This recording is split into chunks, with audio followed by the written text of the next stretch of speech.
I'm the real life Hannah Montana. Yes. Come bitch, on. can you imagine? I'm just bald.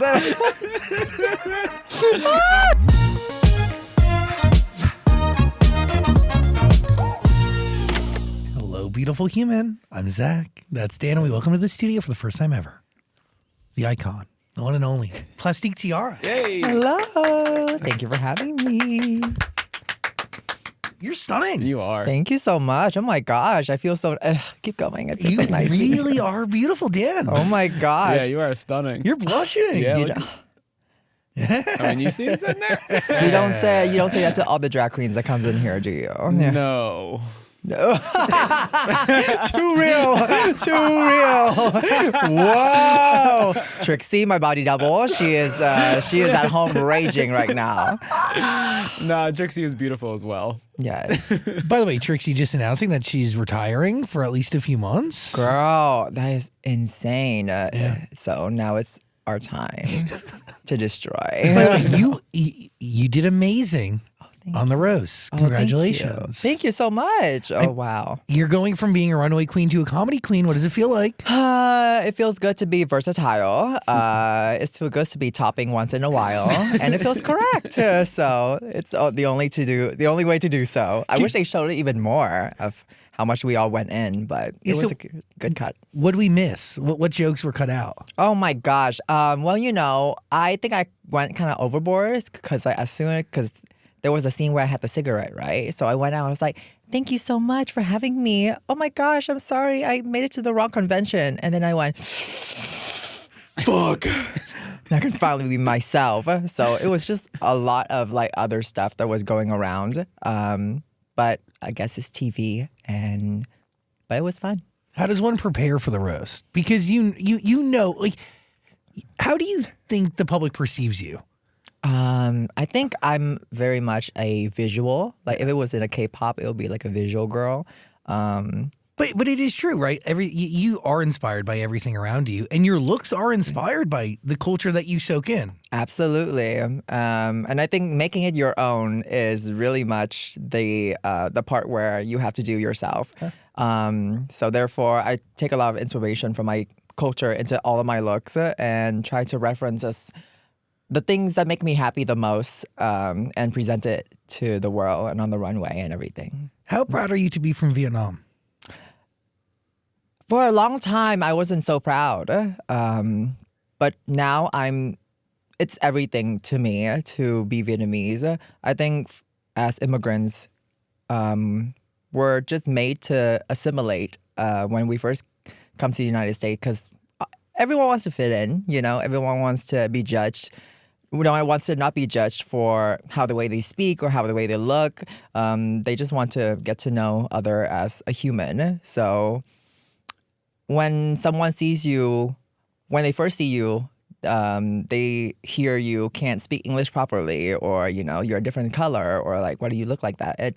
It makes you want to be something else.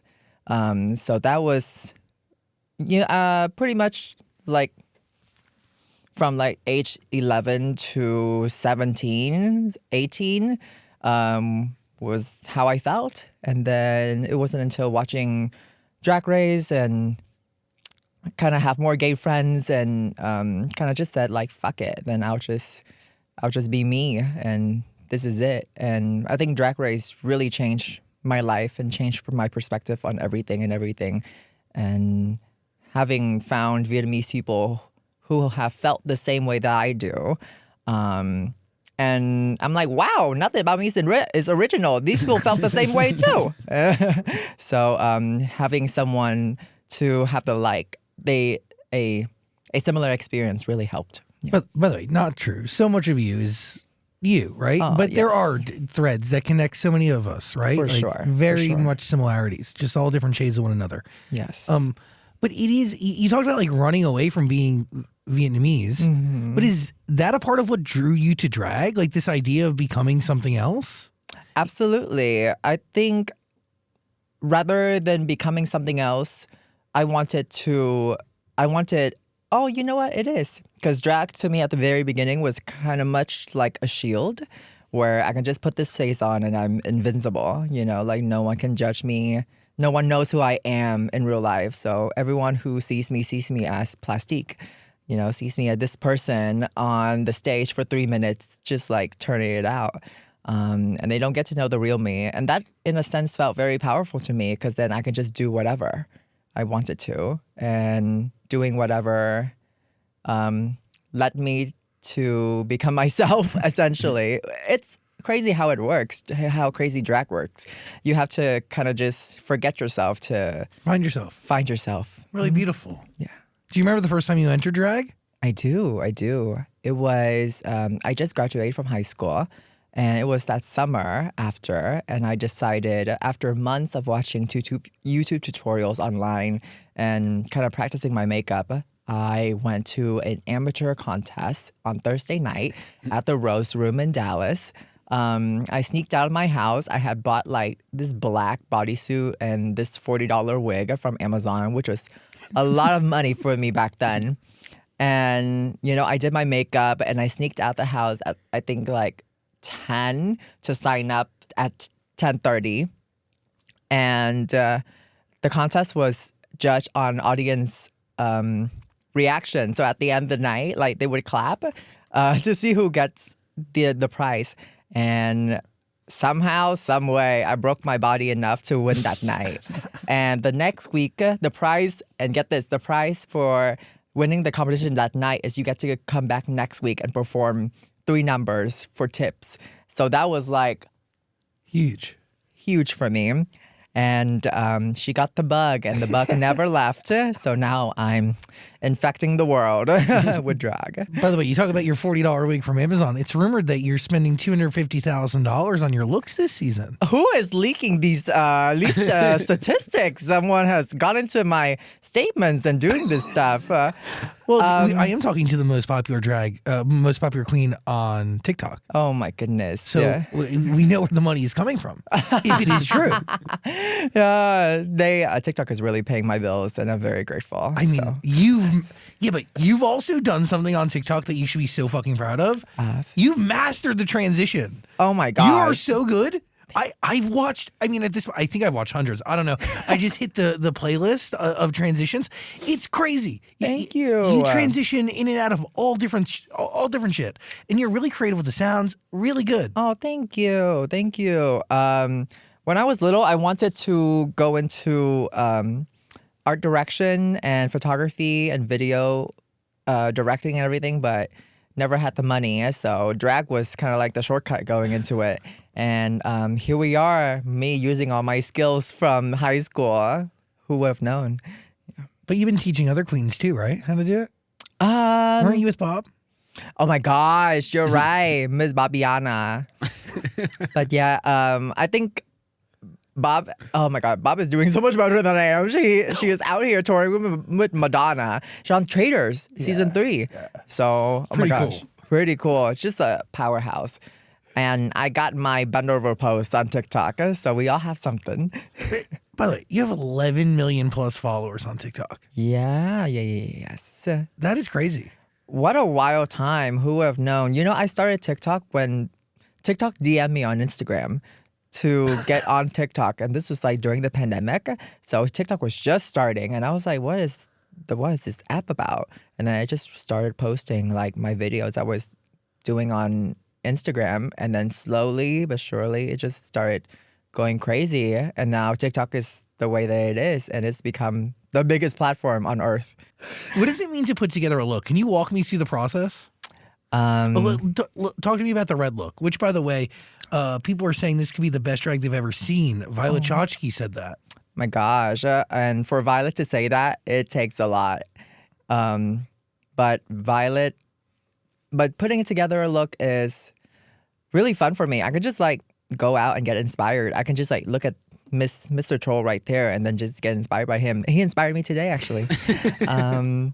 But all in all, when I get inspired, I try to tie it back into my culture and tie it back into what I love and what I've learned and make it my own. So I could be inspired by a rock, but then that rock can be shaped like Vietnam, or it can be shaped like, you know, an hourglass or a heel or something. Are you like constantly looking for inspiration because you have to constantly come up with looks? Like how many days in a week will you get into drag? Oh my gosh. Well, nowadays I only do like, 3 to 4-ish. But back then I was like going crazy. Into Drag Race is like the most stressful thing because, okay, like doing a look is one thing, but making it look good on a drag queen's body, which most of us are men, is another totally opposite thing. And preparing for Drag Race, they give you a list, right? And then you have to prepare like so many more just in case the ones you already commissioned out fail, because there's only so many designers who are willing to work with drag queens nowadays. And most of us don't even have that much money to put forward. That's why a lot of people just do them on their own, right? Like they Yes. like doctor looks and come up with it and craft it on their own. And some people, they're just so talented. But Will you repeat looks? on the runway, you can't. No, like just in life. Like will you ever wear this look again? Oh yeah, for sure. Not often, but I'll wear it again. I'll wear it like a couple like weeks, months out on end. Be like for a meet and greet or something. I'm just interested. Like there's a lot of, dude, it's creative. Like your red look was stunning. Thank you so much. I got a lot of my looks were crafted by Vietnamese designers. So I haven't been back to Vietnam until like 2 years ago. I left for like 14 years. And 2 years ago, I went back for the first time with like my boyfriend for vacation. And then when we went to Ho Chi Minh, there was just so many talented people and like talented artists there who are gay. And they were like, what I'm doing is so cool. I was like the only Vietnamese drag queen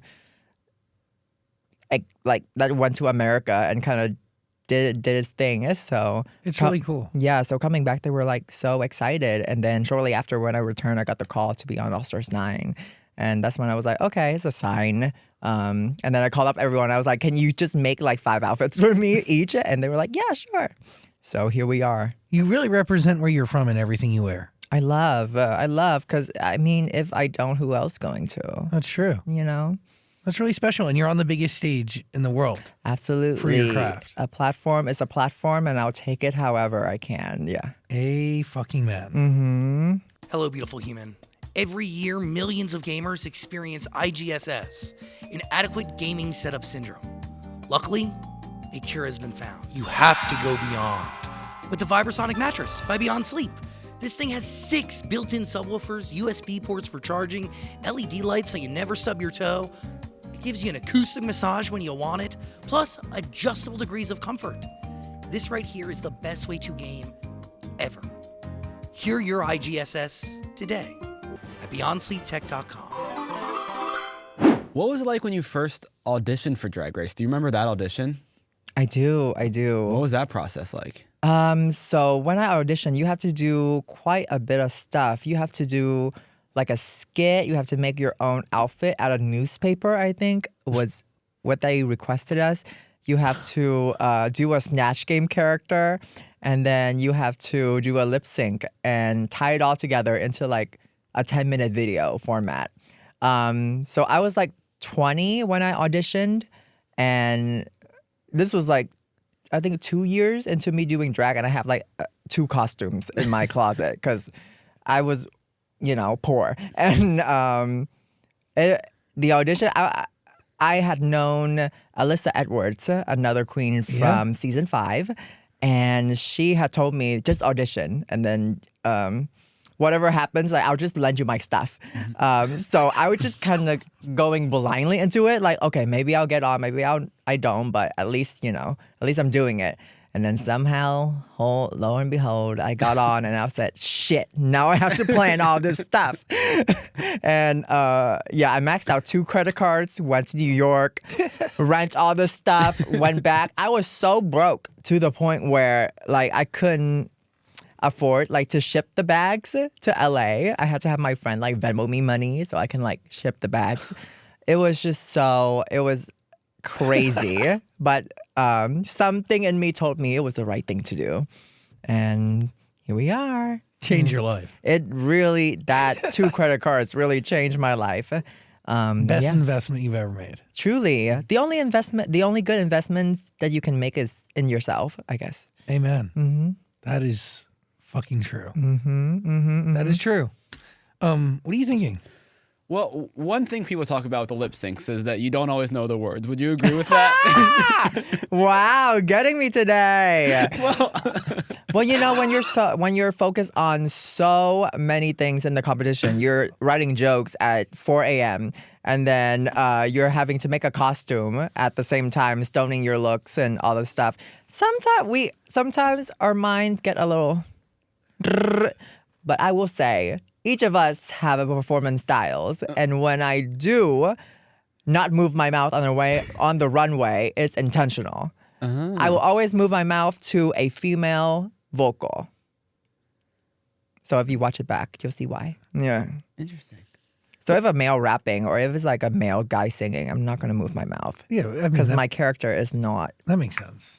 That way. You know, you're in the first season you competed in. You did say that, like, because English is your second language, that is what contributed to not being that great at lip syncing, right? I think it was more of like the references on the show. Oh, I understand that. Like some of the references I would not get, and I kind of explained to them, like, growing up, I only listened to Vietnamese music and watched like Paris by Night, which is like a variety show that got popular here, and then we would like buy like VCDs, which is like the bootleg version of DVDs in Vietnam because we couldn't afford it.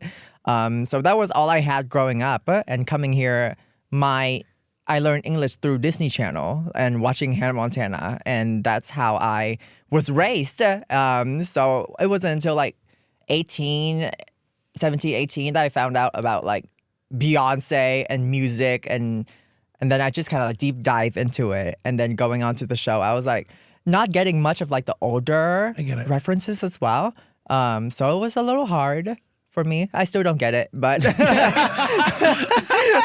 whenever they say some shit, I'm like, ha ha ha, ha, ha. You'll see it. Like when you like pan into my face, most of the time I'm just like, but yeah, that's it. Now I just learned how to fake it a little better. Yeah, fake it till you make it. That's what drag is. By the way, I do relate in many, many ways, as I am a human being built by Hannah Montana. So, it is a beautiful show. It's such a beautiful show. I'm the real life Hannah Montana. Yes. Come bitch, on. Can you imagine? I'm just bald. Truly the best of both worlds. Truly. I love that show. Oh my gosh. I remember my mom bought me this little electronic dictionary that was like $150, and I was like typing in every word in the subtitle and to try and learn English at home, but I wouldn't understand grammar. So I would type in like THE, and it was like the, and I was like, why is this the word at the end of every other noun? Like, I don't get it. So they would be like, this is something, and I'm like, oh, this is why I have to go to school to learn grammar. English is so hard compared to everything else. Oh my God, it is the hardest language. It is so crazy. Anybody who comes here to learn English, I the most respect and admiration, and they have the most strength. I mean, there's challenging things in this world, and learning a language when everyone around you, like, you can't fucking understand or communicate, like, it makes me emotional. Like, it's a very hard thing. For sure. That's why I didn't even have friends until like, because I couldn't understand them. Yeah. I couldn't understand anyone. And then they're expecting me to lip sync, and they're expecting me to write fucking jokes. Like, and they expect me to learn about like who the fuck, whatever the fucking Snatch Game character is. Like, I don't know this. So where do you pull inspiration from for your Snatch Game? You did Ali Wong, right? Yes, I did. Well, Ali Wong is like she is half Vietnamese, half Chinese. And a huge Drag Race fan. Love. And she's such like a huge fan of Drag Race too. And I had talked to her earlier about going in, and I was like, can I do you for the Snatch Game? And she was like, yeah. So, and then she gave me some tips along the way. Obviously, it didn't work out too well. But I did have a character in mind as well. So Ali was kind of like my backup as well. I wanted to play Hello Kitty. and take off the That's pretty cool. the fucking helmet, and I'm just like a chain smoking like drug addict. And they're like, you can't really do that. Like that's bad. And I was like, oh, okay. And then I'll just become Ali Wong. So that's what they got. Yeah. Your plan B. Plan B. So my plan B was Ali Wong. So yeah. What Snatch Game character did you do for your audition? Oh my God, what did I do? I don't think I remember. I don't remember. I don't. Was it? No. No. It was Miss Swan. Wow, from Mad TV. It was That's Miss Swan. iconic. I want to flip a table. That's really funny. But yeah, they were like, That's a great one. you know, back then, yeah, you know. So.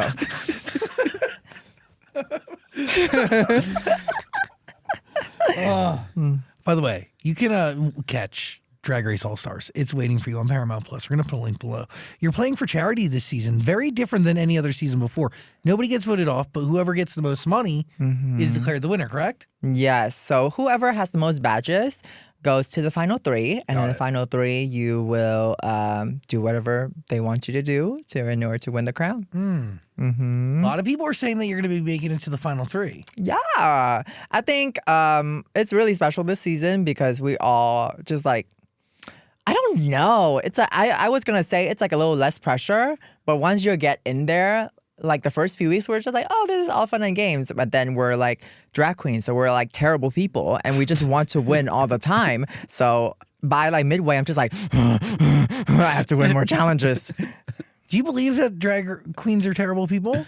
No, I do not. But you know, we're just very competitive by nature, and drag began with pageantry, and through the pageantry system, like in Texas as well, is really big. So many people in doing drag. Drag is tied with competition as well, and we just want to look better. We just want to be better. What did you learn about you from finding your drag self? Finding my drag self, I realized that I'm not depressed as I thought I was gonna be. I think like growing up, I was very alone. Like I like no one understood me. I didn't understand anyone. Growing up in a family, my family was very religious as well. So when I came out to them, it wasn't very well received. So in my family, I didn't have anyone to talk to regarding my true feelings about anything. And when I went to school, I think I only hung out with like 3 people max. And, you know, coming out to them was hard as well. So when I turned like 19, I kind of just left my house and then did my own thing and got my own job. And it wasn't until Drag Race where I actually found a community of friends who also felt this way and was also ostracized, and some of them also ostracized by their family too.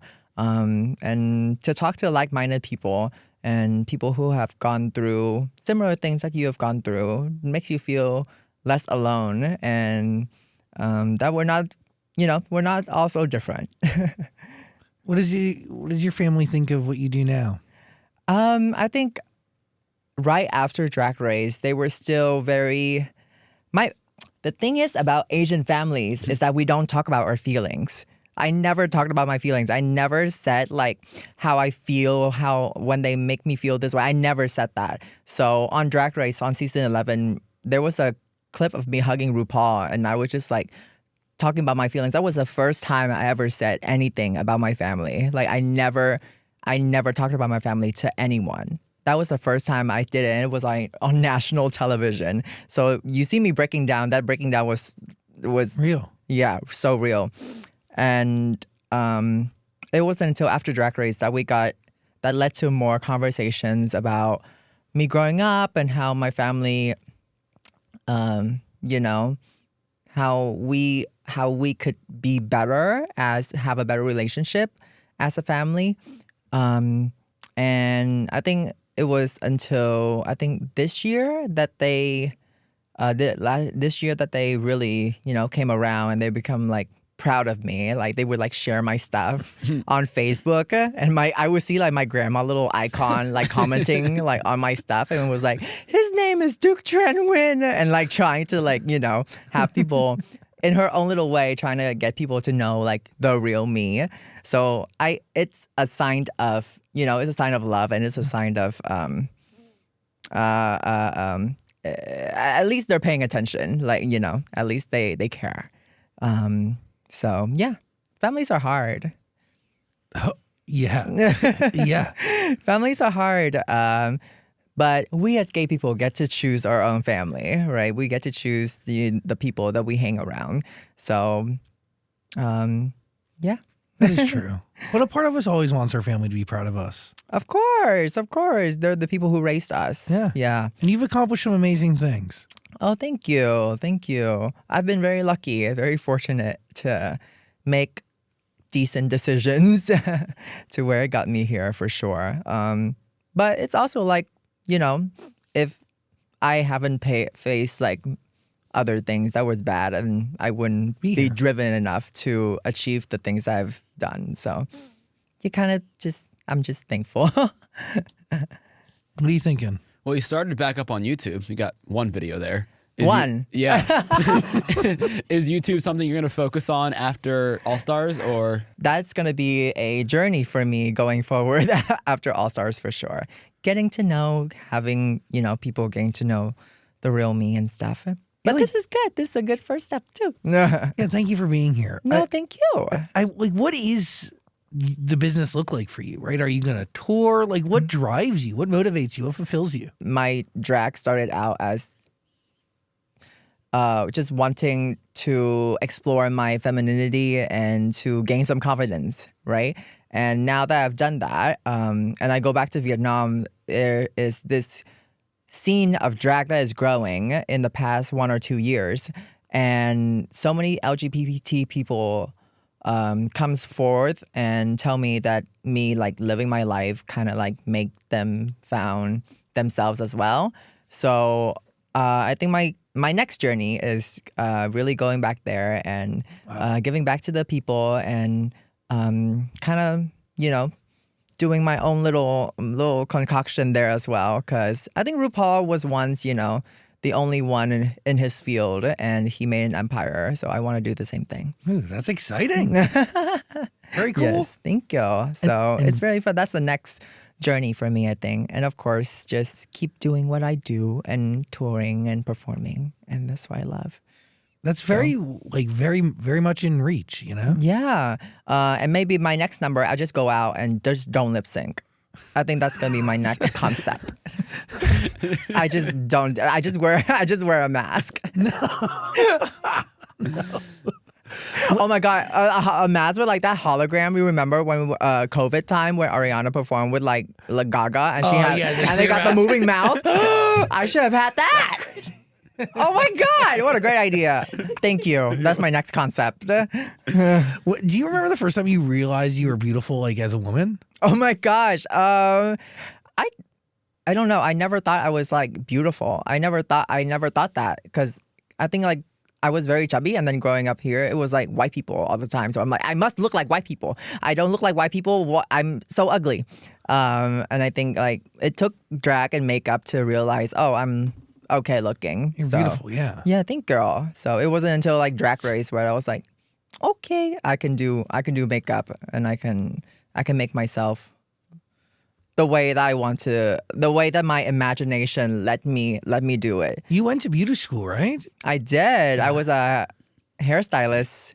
Yeah, I was a hairstylist and makeup artist. You had to learn some base, like you do your own makeup? I do. I do. That's crazy. Like, I've learned through, honestly, YouTube is so much better of a teacher than anything. YouTube really taught me everything I know about drag. So that's why it's such an amazing community. So I want to do more. Oh my God, maybe I'll do like a makeup tutorial in Vietnamese or something. Oh, that's good. Because there's nothing regarding I think you focusing on Vietnam is like really genius. Oh, thank you.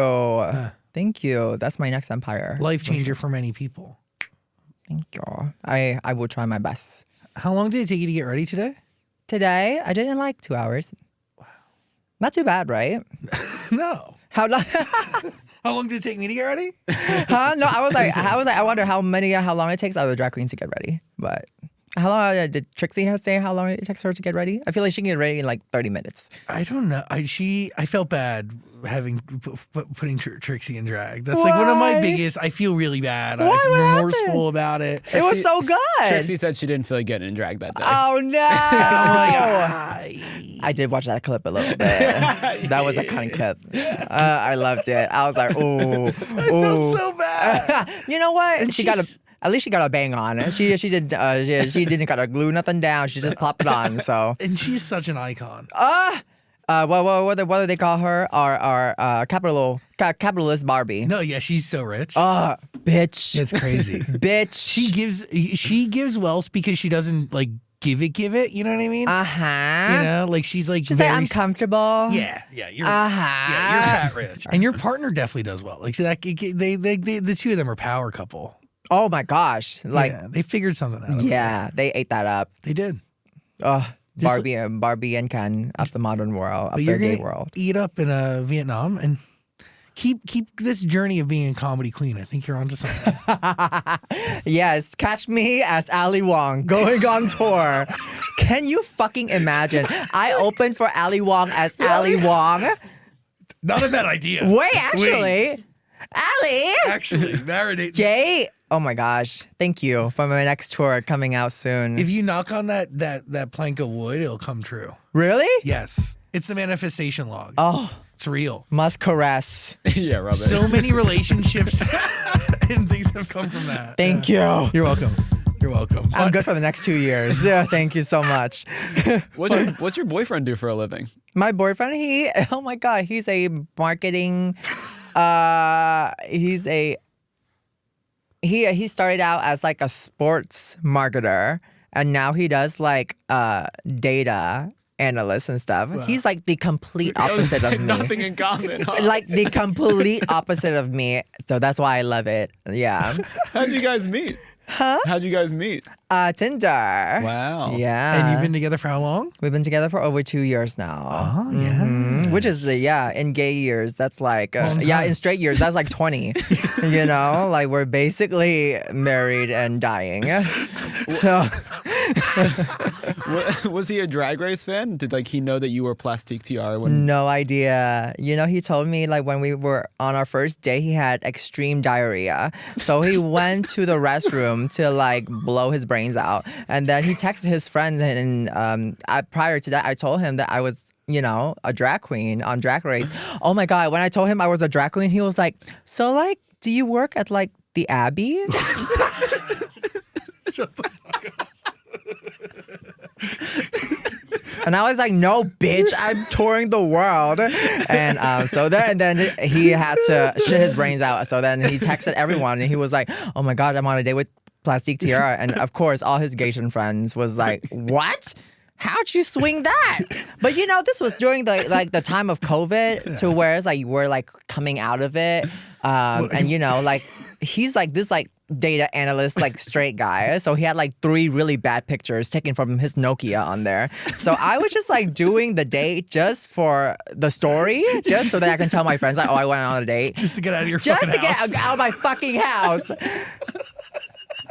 And then, lo and behold, two and a half years later, we're still here. And he got diarrhea. He gets diarrhea from a lot of things. So we were like out and drinking soju. So it does that to him sometimes. I think it was like something in the Korean food. But he's Korean too, so I don't know why. Just a weak bitch. Yeah. Do you have a boyfriend? Do you have a girlfriend, boyfriend? Yeah, I have a boyfriend. Oh, really? Oh my gosh. We're about to be dating for a year. How'd y'all meet? Tinder. Really? Yeah, same thing. Tinder's out here making people's lives come true. Honestly, yes. Oh my gosh. Is he like a Drag Race fan or y'all Drag Race fan? I'm a Drag Race fan. Oh, really? I'm like educating him slowly on the universe. Oh. He's from Australia. He's getting into it. Oh, an Australian girly. Yeah, down under. What is the most difficult part or your least favorite part of being a drag queen or being a part of the drag community? Ooh, my least favorite. Oh, ending on a shady note. I live. My least favorite part is that it's still being looked at as something that is so evil. Mm-hmm. I don't understand it really. Because I think drag queens and trans women has always been at the forefront of the gay rights movement. And we've always been at the forefront of, protests and everything in between, because we symbolize femininity and we symbolize something in the community, something in society that is looked down upon. Because we live in such like a toxic masculine society, I believe. And when someone has done drag, you kind of feel liberated because you've pretty much explored that whole side of yourself that you've always wondered about. So now you're 100% sure of yourself and you know what you are, you know how you feel about everything. And people who don't get to explore that or don't get to know what it's like are scared, because when you don't know something, of course you're going to be scared. But what a beautiful way to summarize it, right? Like, it is true. You get a chance to explore all sides of yourself. And that in and of itself is so freeing, because the wonder. I'm fulfilled. Yes. I'm fulfilled. Everyone who lives lives just wants to be fulfilled and just wants to know who they are. Totally. I've found it. Other people might not have. So that's why they're scared. Beautifully said. Thank you. Thank you. You got to watch Drag Race All-Stars. There's a link below. Go, go, go. Watch it on Paramount Plus. We love Paramount Plus. We love charity. Yes. You're giving to a great charity that's near and dear to your heart. Do you want to talk about it? Yes. I'm competing for the Asian American Foundation, which is formed by the Asian girlies during the pandemic, because a lot of people, there was a lot of Asian hate going on. And the thought of, one of my kind and even my family getting attacked, elsewhere would break my heart. So this foundation was formed by Asians to protect ourselves at the end of the day, because no one else was protecting us. And they give grants and funds to organizations all over the world. They donated over 100-something million to organization everywhere to, protect and teach API history in school as well. So what a beautiful mission. What more can you want? Yes. Honestly, like that money going to good use, the exposure of being on Drag Race, vital. Yeah, I want to go back to Vietnam too and help out. My grandma, every year she does like her own little like woman made foundation to where she goes around her church and like collect money. And then when she would go back to Vietnam, she would like visit orphanages and then give them food and then give them money. So last year I went back and I kind of did the same thing, but on just like a bigger scale. And when I go back the next time, I just want to make it bigger and bigger and bigger and bigger. And these kids are, there are kids who are left because they're differently abled and they have pretty much nothing. They're like fascinated with like a rubber band, So it's really, really, when I go back, I just have a new sense of perspective.